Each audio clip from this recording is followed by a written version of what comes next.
Hey guys, and welcome into the video. I would like to first start off by saying this is actually my first video ever in my entire life. And I've actually been wanting to get going here on YouTube for a while now. I actually made a YouTube channel a while back. But I just hadn't found the right time to start making videos and upload content. And I decided with the recent WWE draft last week that this was a great time with the so-called new era that was beginning. I just felt like it was a great time to get this channel going and start it up. So I would like to say this channel is going to cover WWE topics. It's going to cover Raw and SmackDown reviews and WWE pay-per-view and previews and reviews. So that's what it's going to cover as far as WWE stuff. And then I'll also probably cover some sports, basketball, football, baseball, maybe some soccer and hockey thrown in there. So this channel is going to consist of WWE and sports. But to get it started here, I'm going to be talking about last night's WWE RAW. Last night's RAW was July 25th, 2016. It came to us from Pittsburgh, Pennsylvania, and I'm going to get right into it. So the show starts out with Stephanie McMahon and Mick Foley coming out, and they introduce the Raw roster. Stephanie obviously is the WWE commissioner, Mick Foley the new Raw GM. Obviously, it's Mick Foley. We're happy, we like him. We're happy that he's back on TV consistently. But I thought there was better choices for the Raw GM, to be quite honest with you. But I am going to keep an open mind to it. Like I said, it's Mick Foley, so it's not like it's just some nobody. But we'll see how it goes. They come out. They announce there will be 2 Fatal 4-Way matches, and the 2 winners will face off tonight in the main event. And the winner of that will face Seth Rollins at SummerSlam for the new Universal title. My opinion on the new Universal title is it sounds goofy. It sounds like something that a 10-year-old would make up. Sounds like something that it would be made up in a video game, if you get what I'm saying. And I heard a lot of people saying that exact same thing, so I'm not the only one that felt that way. Just sounds goofy to me, the WWE Universal title. And Seth Rollins is just given a pass into the finals, he's basically the number 1 contender automatically, and the other number 1 contender will be decided tonight. And the Seth Rollins being automatically put in the match made sense because of his relationship with the Authority and with Stephanie in the past, so that makes sense. I thought this was a good opening segment. I thought it was an interesting concept to set up 2 Fatal 4-Way matches. Not something you see all that often. So I was intrigued by it, and I enjoyed the opening segment. Another thing I forgot to mention is the announcing table. It's not by the ringside anymore. It's now up by the ramp. So it's a new setup, which I thought was cool. The fact that they're doing something different and making it feel like it actually is a new era, opposed to the other times where they set it and nothing changed. So I do like that. Corey Graves being inserted into the announcing the group of announcers I thought was great. Corey Graves is a great announcer, and I'm really excited to see what he can bring to the product on a week-in, week-out basis. I'm sorry if you hear birds behind me. I'm actually doing this video outside right now. It's a really nice day, and there's birds above me making a bunch of noise. Shut up, birds. And so if you hear them chirping around the back, I'm sorry. It's probably the most unprofessional video you'll ever hear in your entire life, but it's my first one. Shut up, bird. But I'll try to get better as we go along here. But don't mind the birds. So the first match of the night is one of the Fatal 4-Way matches. We have Cesaro versus Rusev versus Kevin Owens versus Finn Balor, the debuting Finn Balor. And let me just say, this match was great. It was a match that got a shit ton of time. I mean, by the time this match ended, it was 7:45, 7:50, and that was so you had the opening segment and this one match, and that took up almost a third of the show. And I just found that to be interesting. But overall, it was a great match. Cesaro's a great in-ring worker. Kevin Owens is a great worker. Finn Balor, who I had heard rumblings about and I'd read about and all this. But I'm going to be honest with you. I'm a bigger sports fan than I am WWE. I mean, don't get me wrong. I've watched it most of my life. I started watching it when I was 6 or 7 with my brother. And I love wrestling. I watch Raw, I watch SmackDown, I watch the pay-per-views, but I'm not a guy who watches ROH. I'm not a guy who watches TNA. I don't watch much NXT, if any at all. So I had never really seen a full Finn Balor match. I had seen highlights of him, and I'd heard, like I said, a ton of stuff about him. But tonight was the first night I really got a real look at him, and I got to say I was impressed as hell. This guy is very athletic. This guy's nonstop action in the ring. Great seller. The only thing left for me is to see is he good on the mic? Does he have a personality? Because that's something that I really That really draws me to a character. Like, I'm a big fan of Bray Wyatt, and his character is the reason. I mean, he's also a good worker in the ring, but his personality and character is the number one thing for me that matters about a guy. So I'm interested to see down the road what his character is like. But as far as tonight in the ring, this match was great, and Finn Balor had much to do with it. Kevin Owens had good spots. Balor and Owens together had a few real good back and forth moments. Cesaro obviously went for his swing 6 or 7 times, ultimately hit it on Rusev, which was, was impressive as hell. Cesaro is so strong, and you had 3 really good workers in the ring, and then Rusev, who I'm not a huge fan of, but, I mean, he's not garbage. Just compared to those 3, he ain't nothing in the ring. But the one thing I want to say is, I expected Finn Balor to win, and he did win, ultimately. And I expected him to pin Rusev. That was what I thought would happen at the start of the match. But the thing I guess I had a small problem with was the fact that you had 4 guys in the ring right now. And although I do think Rusev is the worst worker in the ring, and I don't think anyone would disagree with that, WWE has decided to make him a champion. Out of these 4 guys, he's the only one that holds a title in the company right now. And, with this new era, I want these mid-card titles, like the U.S. and the Intercontinental title, to mean something. And the fact that the only guy in the ring was a U.S. champion, and he's the one that gets pinned, I mean, it does make the U.S. title look crappy. I mean, I don't know how you could say it doesn't. It does. And I had a small issue with that. Maybe I'm nitpicking because we got a great match. And out of the 4, like I said, Rusev was my least favorite. So if any of them were going to get pinned, I would choose for it to be him. But they are the ones that decided to give him that title. So if out of those 4, they think of him as the worst guy in the ring, and they're the guy they least want to protect, then he shouldn't have the title. Give the title to someone else. But that's just nitpicking. I'm sorry. It was a great match. And Finn Balor had a great performance in his first career match in the WWE. Then your next match, you got Nia Jax making her debut. She takes on some girl named Britt Baker. Didn't even know who it was. All I heard was Baker, and I had to go back and figure out what her first name even was. The match was really not even a match. It was just a quick little squash match. But Nia Jax is a big girl. She's extremely strong. She's an intimidating-looking girl, and I'm interested to see, with your Bayley coming up eventually, with your Sasha Banks, with your Charlotte, with your Paige, with your Becky. You got those big 5, and is Nia Jax going to be included with those big 5 into a big 6, or is Nia Jax going to be the distant 6th girl? So I'm excited to see what they do with her. Is she really as relevant as those other girls? Time will tell. But I guess a good debut. It served its purpose. She looked big and strong and whatever. Then you have our next match, which is the other Fatal 4-Way match. We got Chris Jericho taking on Sheamus, taking on Sami Zayn, taking on Roman Reigns. I'd like to say this match wasn't as good as the first one. It wasn't as good as the other Fatal 4-Way match, but it was still a really good match. I mean, Sami Zayn's a great in-ring worker. Love his song, by the way. He had some good spots in the match. He always is doing some crazy shit on the ropes, bouncing back and forth. He's just fun to watch.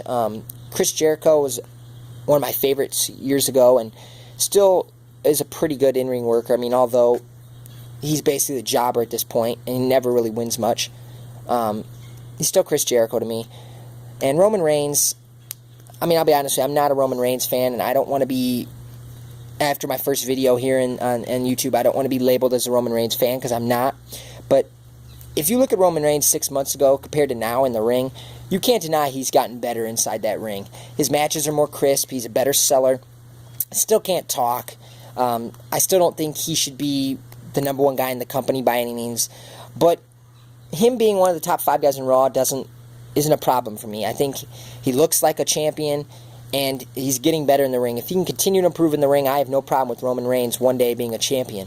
But I liked this match. Roman Reigns won, and we all knew he was going to win. So before that match even started, I said to myself, don't let knowing the predictability of the match ruin it for you. Let's see if we can just enjoy the match. Yes, Roman Reigns is going to win this match, and we know it. But is it a good match? Put that aside and just watch the match. And I thought it was pretty good. Roman Reigns wins it. He hits the spear on Jericho for the pin. I was interested to see who they'd have get pinned. That's something I always look for in these matches, because I think it says a lot. And I assumed it'd be Jericho or Sheamus. They had the veteran Jericho take the pin off the spear. I was okay with it.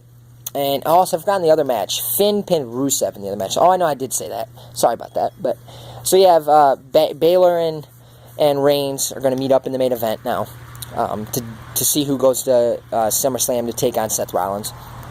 The next thing you have is New Day coming out for a championship celebration. They did their usual stick. It was okay. They brought some fan from out of the crowd into the ring. I'm guessing it was a plant. They had a little segment with him about his name being Sonny Boy. I didn't really understand it, but to me it wasn't that funny. Some people maybe thought it was. I didn't, mostly because I didn't get it. But then it was all set up because the Gallows Anderson, they come out and attack the New Day. That was the whole point of the segment, was to have them come out and attack them and set up the feud for SummerSlam. So it looks like it's going to be Gallows and Anderson versus the New Day for the titles at SummerSlam. And I have no problem with this, but my question is, where does that leave Enzo and Cass? I mean, I think they're the best tag team in the WWE right now. And, I mean, are they going to be incorporated into this at some point in the next couple weeks? And is it going to be all three of them taking each other on? Or are Enzo and Cass going to do something else? Are they going to do nothing? We didn't really have that answer tonight. And I would like to know what Enzo and Cass are going to do at SummerSlam, because I would think they got to be on the show. But next we have Curtis Axel taking on Neville. Neville made his return tonight. He's so athletic, so good in the ring, and the guy's actually pretty jacked. Looks like he even got a little stronger. Maybe that was just me, but that's what I thought. This match was nothing special. I mean, Neville is exciting to watch in the ring, but Curtis Axel, being Curtis Axel in the ring, kind of took it down for me. There wasn't a whole lot to see. I mean, obviously Neville won it with the Red Arrow. The Red Arrow is a sick move, one of my favorite moves one of my favorite moves in the WWE right now. So seeing that is always fun to see. But Curtis Axel, what a joke.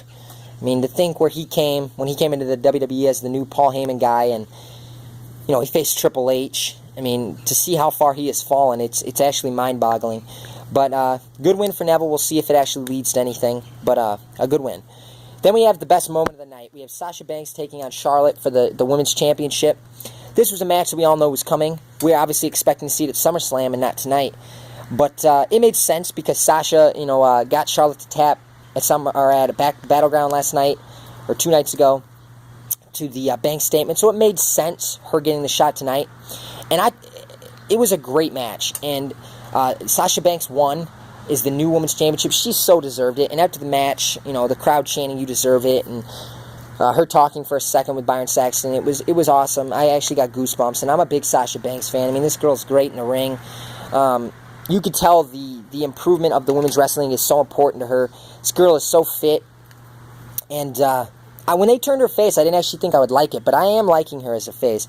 And Charlotte, let's give her credit. I mean, she's a great in-ring worker. When they turned her heel, she's been so much better since then. That reverse flip she had off the top turnbuckle out in the outside onto Sasha was ridiculous. It was cool to see. I mean, it wasn't quite Shane McMahon. So when the crowd started chanting "Holy shit," I didn't think that was necessary, but it was pretty cool. And to see Charlotte do that, I mean, a women's wrestler. You think of women's wrestling 2-3 years ago to what it is now, reverse flips from the top turnbuckle to the outside, and it looked flawless. I mean, Sasha sold it well, Charlotte hit it well. It was great, and it was almost a shame to see either one of them lose after this match because it was so well done. And this feud's going to continue on to SummerSlam. And I don't know with these two how they can top this match at SummerSlam. I mean, how is it going to be better? But I'm sure they're going to do everything in their power to make it better, being that it's at SummerSlam. So I'm excited to see another match between these two because it was great. Then after this, we had James Ellsworth taking on Braun Strowman. We have the new Ryback thing, or the old Ryback thing, where Braun looks like he's just going to come out and take on these random no-name jobber guys that aren't even in the WWE for a few weeks. And, we all knew Braun was going to get some sort of a singles push, now being drafted to Raw and being broken apart from the Wyatt family. And I'm not that into it. I don't think I'm ever going to be a fan of Braun Strowman. I mean, I'll keep an open mind, see how it goes, but I just don't think he's a very good in-ring worker. He doesn't move well. He can't talk from what I've been able to see. So we'll see where it goes, but I'm not into the whole Braun thing. But I'm sure you're going to have a lot of these types of matches for the next few weeks. Then we had Enzo and Cass taking on the Shining Stars. Second appearance for the Shining Stars, and they're 0-2. I mean, I don't know why Primo and Epico keep getting put into these new teams. They keep, bundling them up into new things, and the things they bundle them up into continue to be awful gimmicks, and they continue to lose. So it's not that Primo and Epico are horrible wrestlers, but if they're just always going to lose, then just get rid of them. You know, it's pointless already. This match was really, there wasn't much to talk about. Enzo and Cass, or their little shtick before the match was my favorite thing about this segment. And Enzo and Cass are great. Like I said, they're my favorite tag team in the WWE right now. Enzo's hilarious when he runs around the ring, goes all crazy. He's just hilarious. And Big Cass isn't, I don't like him quite as much, but he's not bad either. And he actually is the one that got the pin tonight. He hit the boot and got the pin, 1, 2, 3. So Enzo and Cass with the win. Interested to see where they go from here. What are they going to do with them going into SummerSlam? But now to your main event, you had Finn Balor taking on Roman Reigns. And let me say, anyone that says Roman Reigns hasn't improved in the last 6 months, look at this match, because there's no way you can deny it. This was a great match. And yes, people are going to say Finn Balor carried it. He did. But Roman Reigns had some good moments too. I mean, it wasn't all Finn Balor. It was more than half. But Roman Reigns had some moments.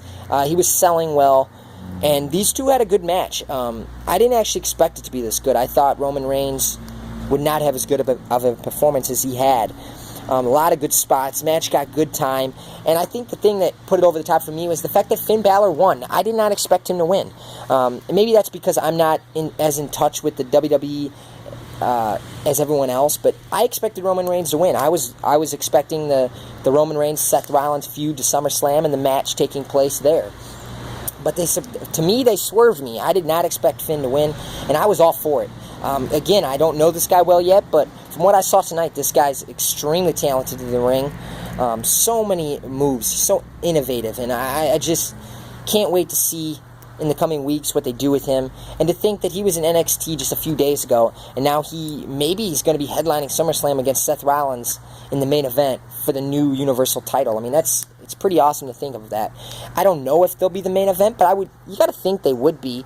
I mean, obviously at this point we don't know all the feuds. We don't know what the matches are going to be really, other than that match. But that's got to be, if not the main event, the second biggest match, you know. So, and that's going to be a great match. Seth Rollins and Finn Balor should be really exciting. Both guys are so good in the ring. It'll be interesting to see, though, and I'm looking forward to it. Overall, this was a good Raw. I rated it an 8 out of 10. That's one of the best rated Raws that there's been in a while. And I'm interested to see what a lot of you guys other thought. Is my 8 out of 10 too high? Is it too low? Is it right on point? What did you have it rated? But like I said, guys, this was the very first video I've ever done. So the birds chirping, the cars going down the road. It wasn't the most professional video. No, there's nothing to see. It's just black. So I know it wasn't the best video, but it's my very first one. I'm not expecting a lot of views. I'm not expecting many subscribers. I'm doing this more just for the fun of it. I love wrestling, I love sports, and I love talking. So let's incorporate the two things and make a YouTube channel. So that's what I've done here. Thanks for anybody that's checked the video out. If you enjoyed it, I mean, if you have friends who watch videos, maybe tell them. If you thought it was crap, then, I mean, I'm sorry, and that's fine, and I'll try to get better. But this should be a lot of fun, and this is the very first video I've ever done, and I'm looking forward to making this a regular thing. I'll be back for my SmackDown review later tonight, and thanks for checking in on the video, guys. I really mean that. Thank you. I'm out.